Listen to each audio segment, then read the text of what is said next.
बोलो गुरुदेव भगवान की जय। प्यारे कृष्ण कन्हैया लाल की जय। श्री वामन पुराण 31वां अध्याय। वामन द्वारा 3 पग भूमि की याचना तथा विराट रूप से तीनों लोगों को 3 पग में नाप लेना और बलि का पाताल में जाना। श्री लोमहर्षण जी बोले, बलि ने वनों और पर्वतों के साथ संपूर्ण पृथ्वी को क्षोभ से भरी देखकर हाथ जोड़ करके शुक्राचार्य को प्रणाम कर पूछा, आचार्य देव, समुद्र तथा पर्वतों के साथ पृथ्वी के क्षुब्ध होने का क्या कारण है और अग्निदेव असुरों के भोगों को क्यों नहीं ग्रहण कर रहे हैं। बलि के इस प्रकार प्रश्न करने पर वेदज्ञों में श्रेष्ठ बुद्धिमान शुक्राचार्य जी ने चिरकाल तक ध्यान लगाकर और तथ्य समझकर दैत्येंद्र से कहा, कश्यप के घर में जगद योनि संसार को उत्पन्न करने वाले सनातन परमात्मा वामन के रूप में अवतीर्ण हो गए हैं। दानव श्रेष्ठ वे ही प्रभु तुम्हारे यज्ञ में आ रहे हैं। उन्हीं के पैर रखने से पृथ्वी में विक्षोभ हो रहा है, जिससे यह पृथ्वी कांप रही है, ये पर्वत भी कांप रहे हैं और सिंधु में जोरों की लहरें उठ रही हैं। इस भूमि में उन भूतपति भगवान को वहन करने की शक्ति नहीं है। ये ही परमात्मा देव असुर गंधर्व देवों मनुष्यों एवं महासुरों को धारण करते हैं।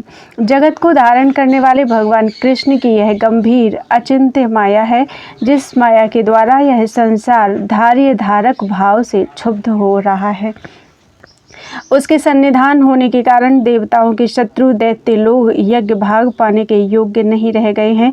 अतएव तीनों अग्निदेव भी असुरों के भाग को नहीं ले रहे हैं। शुक्राचार्य की बात सुनने के बाद बलि के रोंगटे खड़े हो गए। उसके बाद बलि ने शुक्राचार्य जी से कहा, ब्राह्मण, मैं धन्य एवं कृतकृत्य हो गया। जो स्वयं यज्ञ के अधिपति भगवान लगातार मेरे यज्ञ में पधार रहे हैं। कौन दूसरा पुरुष मुझसे श्रेष्ठ है। सदैव सावधान रहने वाले योगी लोग जिन नित्य परमात्मा को देखना चाहते हैं, वे ही देव मेरे यज्ञ में कृपा कर पधार रहे हैं। आचार्य, मुझे जो करना चाहिए उसे आप आदिष्ट कीजिए। शुक्राचार्य जी बोले, असुर, वेदों का विधान है कि यज्ञ भाग के भोक्ता देवता हैं, परंतु दैत्य तुमने यज्ञ भाग का भोक्ता दानवों को बना दिया है। यह वेद विधान के विपरीत किया है, विधान का उल्लंघन किया है। ये ही देव सत्वगुण का आश्रय लेकर विश्व की स्थिति और पालन करते हैं और ये ही सृष्टि भी करते हैं। फिर ये ही प्रभु स्वयं प्रजा का अर्थात जीवों का अंत भी करते हैं। विष्णु स्थिति के कार्य में कल्याणमय मर्यादा के स्थापन में तत्पर हो गए हैं। अतः आपको निश्चय ही बंदी होना है। महाभाग, इस पर विचार कर तुम्हारे मन में जैसी इच्छा हो वैसा करो। दैत्यपते, देखना, तुम थोड़ी सी भी वस्तु देने के लिए उनसे प्रतिज्ञा मत करना। व्यर्थ की कोमल और मधुर बातें करना।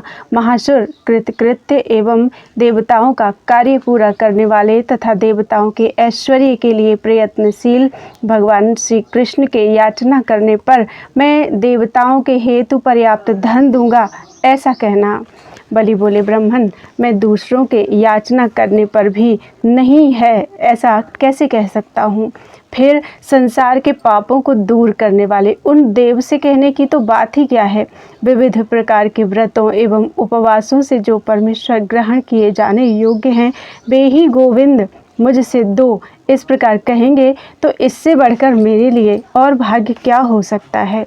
जिनके लिए दम, शम आदि, शौच, भीतरी बाहरी पवित्रता आदि गुणों से युक्त लोग यज्ञीय उपकरणों एवं संपत्तियों को लगाकर यज्ञ करते हैं, वे ही यज्ञेश अर्थात यज्ञ के स्वामी यदि मुझसे दो, इस प्रकार कहेंगे तो मेरे किए हुए सभी कर्म सफल हो गए और हमारा तपश्चरण भी सफल हो गया, क्योंकि विश्व के स्वामी स्वयं मुझसे दो, इस तरह कहेंगे। गुरुदेव, क्या अपने यहाँ याचक रूप में आए उन परमेश्वर से नहीं है मैं ऐसा कहूँ?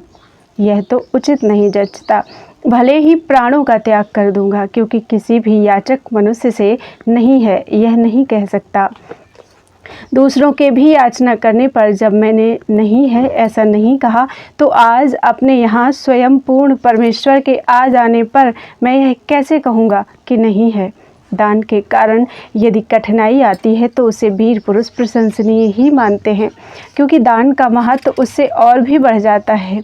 गुरु, हाँ, साधारणतया यह समझा जाता है कि जो दान बाधा डालने वाला नहीं होता वह निसंदेह बलवान कहा गया है, पर ऐसा प्रसंग नहीं आ सकता, क्योंकि मेरे राज्य में ऐसा कोई भी नहीं है जो सुखी ना हो, और ना कोई रोगी या दुखी ही है, ना कोई किसी के द्वारा उद्वेजित किया गया है, और ना कोई श्रम आदि गुणों से रहित है। महाभाग सभी लोग हृष्ट तुष्ट पुण्यात्मा धर्म परायण तृप्त एवं सुखी हैं। अधिक क्या है, मैं तो सदा सुखी हूँ। मुनि शार्दूल, आपके मुख से सुनकर मुझे यह मालूम हो गया कि मैं यहाँ पर विशिष्ट दान रूपी बीज का शुभ फल प्राप्त कर रहा हूँ। बेहरि यदि मुझसे दान लेकर देवताओं की पुष्टि करते हैं तो यज्ञ से आराधित बेहरि मुझ पर निश्चय ही प्रसन्न हैं।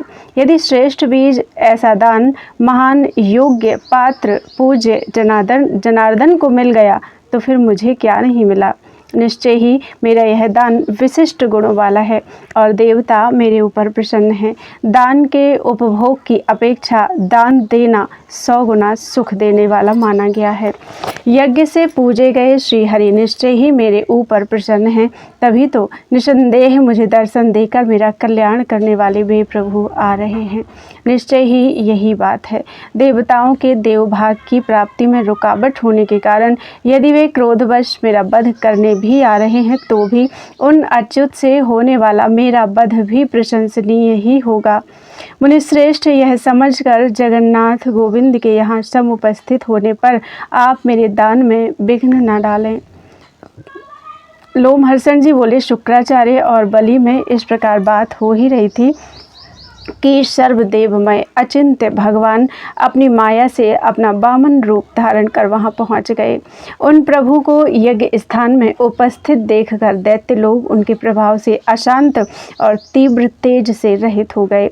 उस महायज्ञ में एकत्र अर्थात उपस्थित वशिष्ठ जी, विश्वामित्र जी, गर्ग जी एवं अन्य श्रेष्ठ मुनिजन अपना अपना जप करने लगे।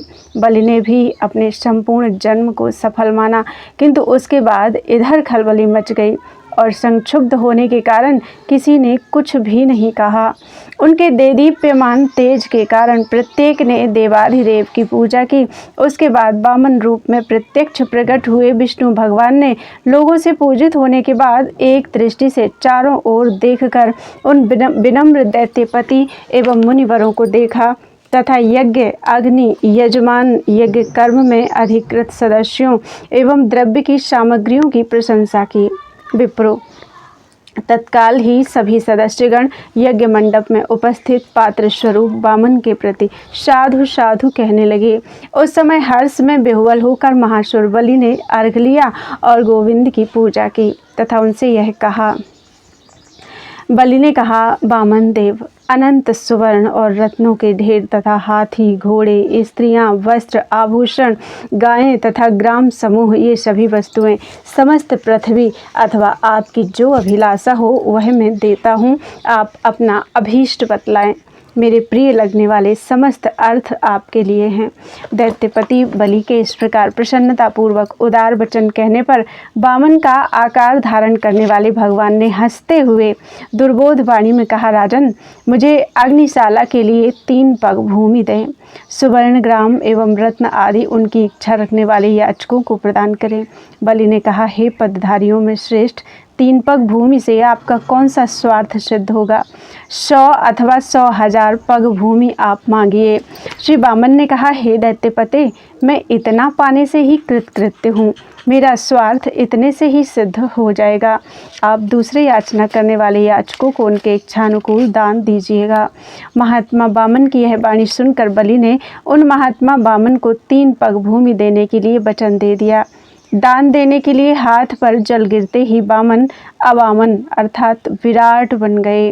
तत्क्षण उन्होंने उन्हें अपना सर्वदेवमय स्वरूप दिखाया।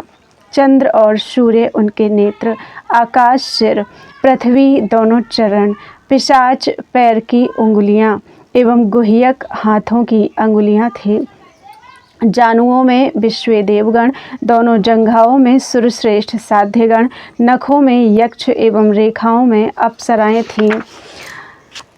समस्त नक्षत्र, उनकी दृष्टियाँ, सूर्य किरणें, प्रभु के केश, तारकाएं और उनके रूप रोमकूप एवं महर्षिगण रोमों में स्थित थे। विदिशाएं उनकी बाहें, दिशाएं उन महात्मा के कर्ण, दोनों अश्विनी कुमार श्रवण एवं वायु उन महात्मा के नासिका स्थान पर थे। उनके प्रसाद में अर्थात मधुर हास्य छटा में चंद्रदेव तथा मन में धर्म आश्रित थे। सत्य उनकी वाणी तथा जिह्वा सरस्वती देवी थीं। देव माता अदिति उनकी ग्रीवा, विद्या उनकी बलियाँ, स्वर्ग द्वार उनकी गुदा तथा त्वष्टा एवं पूषा उनकी भौहें थे। वैश्वानर उनके मुख तथा प्रजापति वृषण थे। परम ब्रह्म उनके हृदय तथा कश्यप मुनि उनके पुंसत्व थे। उनकी पीठ में वसुदेवता, सभी संधियों में मरुद्गण, वक्षस्थल में रुद्र तथा उनके धैर्य में महारणव आश्रित थे। उनके उदर में गंधर्व एवं महाबली मरुद्गण स्थित थे। लक्ष्मी, मेधा, धृति, कांति एवं सभी विद्याएं उनकी कटी में स्थित थीं। समस्त ज्योतियाँ एवं परम महत तप उन देवाधिदेव के उत्तम तेज थे। उनके शरीर एवं कुक्षियों में वेद थे तथा बड़े बड़े यज्ञ इष्टियाँ थीं। पशु एवं ब्राह्मणों की चेष्टाएं उनकी दोनों भुजानुएं थीं। उन महात्मा विष्णु के सर्वदेवमय रूप को देखकर वे दैत्य उनके निकट उसी प्रकार जाते थे जिस प्रकार अग्नि के निकट पतंगे जाते हैं। महादैत्य चिक्षुर ने दांतों से उनके पैर के अंगूठे को दबोच लिया। फिर भगवान ने अंगूठे से उसकी ग्रीवा पर प्रहार किया और अपने पैरों एवं हाथों के तलवों से समस्त असुरों को रगड़ डाला तथा विराट शरीर धारण करके शीघ्र ही उन्होंने पृथ्वी को उनसे छीन लिया। भूमि को नापते समय चंद्र और सूर्य उनके स्तनों के मध्य स्थित थे तथा आकाश के नापते समय उनके शक्ति प्रदेश जांघ में स्थित हो गए एवं परम ऊर्ध्व लोक का अतिक्रमण करते समय देवताओं की रक्षा करने में स्थित श्री विष्णु के जानु मूल अर्थात घुटने के स्थान में चंद्र सूर्य स्थित हो गए। उरुक्रम अर्थात लंबी डगों वाले विष्णु ने तीनों लोकों को जीत कर एवं उन बड़े बड़े असुरों का वध करके तीनों लोक इंद्र को दे दिए। शक्तिशाली भगवान विष्णु ने पृथ्वी तल के नीचे स्थित सुतल नामक पाताल को बलि के लिए दे दिया। तदनंतर सर्वेश्वर विष्णु ने दैत्येश्वर से कहा, मैंने तुम्हारे द्वारा दान के लिए दिए हुए जल को अपने हाथ में ग्रहण किया है, अतः तुम्हारी उत्तम आयु कल्प प्रमाण की होगी तथा वैवस्वत मनवंतर का काल व्यतीत होने पर एवं सावर्णिक मनवंतर के आने पर तुम इंद्र पद प्राप्त करोगे, इंद्र बनोगे। इस समय के लिए मैंने समस्त भुवन को पहले ही इंद्र को दे रखा है। 71 चतुर्युगी के काल से कुछ अधिक काल तक जो समय की व्यवस्था है अर्थात एक मनवंतर के काल तक मैं उसके इंद्र के विरोधियों को अनुशासित करूँगा। बलि, पूर्व काल में उसने बड़ी श्रद्धा से मेरी आराधना की थी, अतः तुम मेरे कहने से सुतल नामक पाताल में जाकर मेरे आदेश का भली भांति पालन करो तथा देवताओं के मुख से भरे पूरे सैकड़ों प्रासादों से पूर्ण विकसित कमलों वाले सरोवरों, हृदयों एवं शुद्ध श्रेष्ठ सरिताओं वाले उस स्थान पर निवास करो। दानवेश्वर सुगंधि से अनुलिप्त हो तथा श्रेष्ठ आभरणों से भूषित एवं माला और चंदन आदि से अलंकृत सुंदर स्वरूप वाले तुम नृत्य और गीत से युक्त विविध भांति के महान भोगों का उपभोग करते हुए सैकड़ों स्त्रियों से आवृत होकर इतने काल तक मेरी आज्ञा से वहां निवास करो। जब तक तुम देवताओं एवं ब्राह्मणों से विरोध ना करोगे तब तक समस्त कामनाओं से युक्त भोगों को भोगोगे, किंतु जब तुम देवों एवं ब्राह्मणों के साथ विरोध करोगे तो देखने में भयंकर वरुण के पास तुम्हें बांध लेंगे। बलि ने पूछा, हे भगवान, हे देव, आपकी आज्ञा से वहाँ पाताल में निवास करने वाले मेरे भोगों का साधन क्या होगा जिससे तृप्त होकर मैं सदा आपका स्मरण करूँगा। श्री भगवान ने कहा, अविधि पूर्वक दिए गए दान, श्रोत्रिय ब्राह्मण से रहित श्राद्ध तथा बिना श्रद्धा के किए गए जो हवन है वे तुम्हारे भाग होंगे। दक्षिणा रहित यज्ञ, अविधि पूर्वक किए गए कर्म और व्रत से रहित अध्ययन तुम्हें फल प्रदान करेंगे। हे बलि, जल के बिना की गई भूमि, जल के बिना की गई पूजा, बिना कुश की गई क्रिया और बिना घी के किए गए हवन तुमको फल देंगे। इस स्थान का आश्रय कर जो मनुष्य किन्हीं भी क्रियाओं को करेगा उसमें कभी भी असुरों का अधिकार न होगा। अत्यंत पवित्र ज्येष्ठाश्रम तथा विष्णु पद सरोवर में जो श्राद्ध, दान, व्रत या नियम पालन करेगा तथा विधि या अविधि पूर्वक जो कोई क्रिया वहाँ की जाएगी उसके लिए वे सभी निसंदेह अक्षय फलदायी होगा। जो मनुष्य ज्येष्ठ मास के शुक्ल पक्ष में एकादशी के दिन उपवास कर द्वादशी के दिन विष्णु पद नाम के सरोवर में स्नान कर वामन का दर्शन करने के बाद यथाशक्ति दान देगा वह परम पद को प्राप्त करेगा। लोमहर्षण जी बोले, भगवान उस सर्वव्यापी रूप से बलि को यह वरदान तथा इंद्र को स्वर्ग प्रदान कर अंतर्हित हो गए। तब से बलशाली इंद्र पहले की भांति तीनों लोगों का शासन करने लगे और बलि सर्वदा पाताल में निवास करने लगे।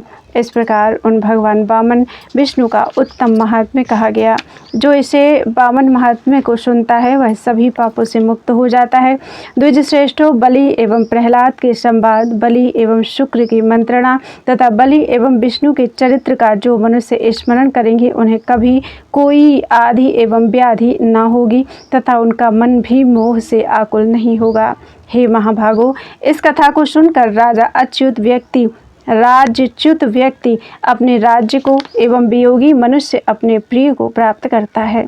इनको सुनने से ब्राह्मण को वेदों की प्राप्ति होती है, क्षत्रिय पृथ्वी की जय प्राप्त करता है तथा वैश्य को धन समृद्धि एवं शूद्र को सुख की प्राप्ति होती है।